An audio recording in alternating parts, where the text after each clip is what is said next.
ഞാൻ കഴിഞ്ഞ വർഷം അറിഞ്ഞായിരുന്നു ദ ലെജൻഡറി ഡയറക്ടർ മാർട്ടിൻ സ്കോർസീസ് ഒരു ബോളിവുഡ് സിനിമയുടെ എക്സിക്യൂട്ടീവ് പ്രൊഡ്യൂസറെ വന്നിട്ടുണ്ട്.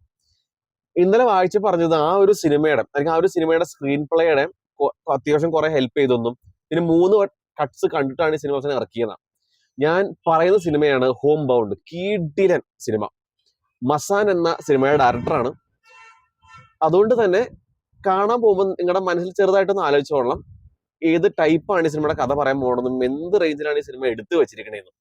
അപ്പൊ കൂടുതൽ ഈ സിനിമ അപ്രോച്ചബിൾ ആയിരിക്കും എന്നാണ് ഞാൻ വിശ്വസിക്കുന്നത്. 2 മണിക്കൂർ ഒരു നിമിഷം പോലും ലാഗ് അടിക്കാണ്ട് നമ്മൾ പിടിച്ചിരുന്ന ഈ സിനിമയ്ക്ക് സാധിച്ചിട്ടുണ്ട്.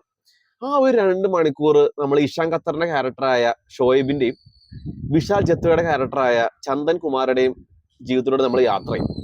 ഷോയേബും ചന്ദനും വളരെ താഴ്ന്ന ജാതിക്കാരായതുകൊണ്ട് അവർക്ക് സൊസൈറ്റിയിലും വർക്ക് പ്ലേസിലും കിട്ടുന്ന ആ ഒരു കളിയാക്കലും താഴ്ന്നു കാണലും അവർക്ക് അതുകൊണ്ട് തന്നെ അവർക്ക് സ്വപ്നം അവരുടെ ഫുൾഫിൽ ചെയ്യാൻ പറ്റാത്ത തന്നെ കുറെ കഷ്ടപ്പാടും വിഷമവും ഒക്കെയാണ് ഈ സിനിമയുടെ ഒരു കഥ.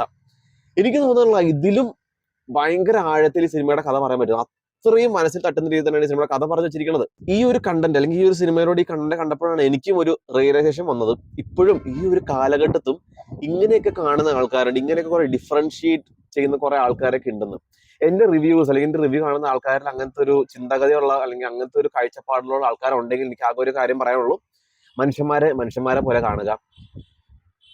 നമ്മൾ ഏത് ഫാമിലിയിൽ ജനിച്ചു അല്ലെങ്കിൽ നമ്മൾ ഏത് കാസ്റ്റാണ് ഏത് റിലീജിയനാണ് ഇത് നോക്കിയല്ല ഒരാളെ വിലയിരുത്തേണ്ടത്. അതുകൊണ്ട് അത് ആ ഒരു കാഴ്ചപ്പാടൊക്കെ മാറ്റുക. അത് നിങ്ങൾക്ക് നല്ലതല്ല, അതേപോലെ അത് മറ്റേയാളെ നശിപ്പിക്കുന്നതിന് എനിക്ക് വീണ്ടും പറയാനുള്ളൂ. അതുകൊണ്ട് പ്ലീസ് റെസ്പെക്ട് ഓൾ പീപ്പിൾ എന്ന് ഞാൻ വീണ്ടും പറയുകയാണ്. ഞാൻ ഇങ്ങനെ പറയണമെന്നുണ്ടെങ്കിൽ എനിക്ക് എത്രത്തോളം ഈ ഒരു സിനിമ എന്റെ മനസ്സിൽ തട്ടിയിട്ടുണ്ടാവും അല്ലെങ്കിൽ എത്രത്തോളം ആഴത്തിൽ കൊണ്ടിട്ടുണ്ടാവും എന്ന് മനസ്സിലാക്കാവുന്നേ ഉള്ളൂ. ഫസ്റ്റ് ഹാഫ് ഈ 2 ബ്രദേഴ്സ് അല്ലെങ്കിൽ 2 ഫ്രണ്ട്സിന്റെ ഒരു സ്ട്രഗിൾ ടു ഫിറ്റ് സൊസൈറ്റി ആണെങ്കിൽ സെക്കൻഡ് ഹാഫ് ഒരു സർവൈവൽ മോഡാണെന്ന് തന്നെ പറയാൻ പറ്റും. ഈ ഒരു കഥ എടുത്തു തന്നെ ന്യൂയോർക്ക് ടൈംസിൽ നിന്നാണ്. അതിന്റെ ഒരു ആർട്ടിക്കിളിൽ ബേസ്ഡ് ഒരു കഥയാണത്. പക്ഷെ ആ ഒരു ആർട്ടിക്കിളിൽ തന്നെ ആ ഒരു കണ്ടന്റിൽ തന്നെ കുറെ വ്യത്യാസങ്ങൾ വരുത്തിയിട്ട് ആ ഒരു കോർ സബ്ജക്ട് മാത്രം അവർ വെച്ചു എന്നാണ് അറിയാൻ കഴിഞ്ഞത്. ഏതായാലും അവർ വളരെ ഇന്റൻസ്, വളരെ ഹാർട്ട് ബ്രേക്കിംഗ്, വളരെ ഹാർട്ട് ടച്ചിങ് ആയ ഒരു കഥ തന്നെയാണ് അദ്ദേഹത്തെ നീരജ് പറഞ്ഞു വെച്ചിരിക്കുന്നത്. മസാൻ എന്ന സിനിമയ്ക്ക് ശേഷം എത്ര വർഷമായ സിനിമ ഡയറക്റ്റ് ചെയ്യണത്, പക്ഷെ ആൾക്ക് പണി അറിയുന്നത് വീണ്ടും തെളിയിച്ചിരിക്കുകയാണ്. എങ്ങനെ ഒരു കഥ പറയണം, അല്ലെങ്കിൽ എങ്ങനെ നമ്മുടെ മനസ്സിൽ കൊള്ളണം എന്നത് കറക്റ്റ് രീതി തന്നെയാണ് ചെയ്തു വെച്ചിരിക്കുന്നത്. Neeraj amazing work.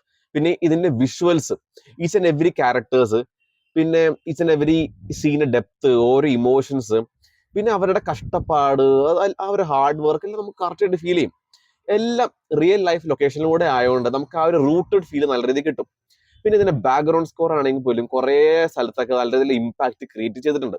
പിന്നെ ഇതിലെ പെർഫോമൻസസ് എനിക്കിപ്പോ തോന്നുന്നത് ഇഷാൻ ഖത്തറിനാണ് ഷാഹിദ് കപൂറിനെക്കാളും വളരെ റേഞ്ച് ഉണ്ടെന്ന്, ഭയങ്കര കേപ്പബിലിറ്റി ഉള്ള ആക്ടർ എന്നാണ് എനിക്കിപ്പോ വിശ്വസിക്കാൻ തോന്നുന്നത്.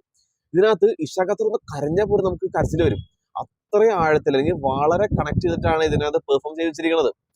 ഇതിനകത്ത് പെർഫോം ചെയ്യുമെന്ന് പറയാൻ പറ്റില്ല. ആ ഒരു ഷോയിബ് എന്ന ക്യാരക്ടറായിട്ട് ജീവിച്ചു എന്ന് തന്നെ പറയാം. അതൊക്കെ ഒരു പ്രത്യേക ഒരു കഴിവ് തന്നെയാണെന്ന് ഏതായാലും ഇഷാൻ ഖത്തർ ഒരു വണ്ടർഫുൾ ആക്ടർ എന്ന് വീട്ടിൽ തെളിയിച്ചിരിക്കുകയാണ്. പിന്നെ വിശാൽ ജത്തു ആണെങ്കിലും ഇതുവരെ ഞാൻ അത്യാവശ്യം കുറെ സിനിമ കണ്ടിട്ടുണ്ട് വിശാൽ ജത്തുവയുടെ, ഇതുവരെ ഒരു മോശം പ്രകടനം കണ്ടിട്ടില്ല. ഏതൊരു ക്യാരക്ടർ എടുത്താലും അത് ഭയങ്കര ഇന്റൻസ് ആയിട്ട് തന്നെ പെർഫോം ചെയ്തിട്ടുണ്ട് ഇതിനകത്തും. അതേപോലെ തന്നെ ഈ 2 ആക്ടേഴ്സിനാണെങ്കിലും അധിക സിനിമയിൽ കാണാറില്ല, പക്ഷെ ഇനിയും നല്ല നല്ല സിനിമകൾ കിട്ടട്ടെ, നല്ല നല്ല ക്യാരക്ടേഴ്സ് കിട്ടട്ടെ എന്ന് തന്നെ വിശ്വസിക്കുന്നു. പിന്നെ ഇവരുടെ ആ ഒരു ബ്രദർലി ബോണ്ട് അല്ലെങ്കിൽ ആ ഫ്രണ്ട്ലി ബോണ്ട് അത് ഭയങ്കര വലിയൊരു പോസിറ്റീവ് ഫാക്ടർ തന്നെയാണ്. അതുകൊണ്ട് കൂടെ തന്നെ നമുക്ക് ഇവരുടെ ആ ഒരു സ്ട്രഗിളും ഇവരുടെ ഹാർഡ് വർക്കിലും ഇവരുടെ ആ ഒരു കുറെ സിറ്റുവേഷൻസിലും നമുക്ക് ഭയങ്കര കണക്ട് ആവാൻ പറ്റുന്നതും നമുക്ക് ആ ഒരു ഇമോഷണൽ ഫീൽ നമുക്ക് നല്ല രീതിയിൽ കിട്ടുന്നതും. പിന്നെ ജാൻവി കപൂറും കുറെ ഊള ക്യാരക്ടേഴ്സ്, ഊള സിനിമയ്ക്ക് ശേഷം നല്ലൊരു ക്യാരക്ടർ, നല്ലൊരു സിനിമ കിട്ടിയിരിക്കുകയാണ്. അത് കറക്റ്റ് മീറ്ററിൽ ഒരു രീതിയിൽ മേളോട്ട് പോകണ്ടും താഴോട്ട് പോകാണ്ടും കറക്റ്റ് ആയിട്ട് നല്ല വൃത്തിക്ക് ചെയ്തു വെച്ചിട്ടുണ്ട്.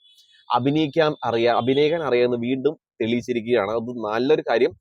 ഇനിയും നല്ല നല്ല ക്യാരക്ടേഴ്സ് എടുക്കട്ടെ എന്ന് വിശ്വസിക്കുന്നു. അടുത്ത ആഴ്ച വരുൺ ധവാന്റെ ഒരു സിനിമ വരുന്നുണ്ട്, അത് നല്ലതാവട്ടെ എന്ന് തന്നെ പ്രാർത്ഥിക്കുന്നു.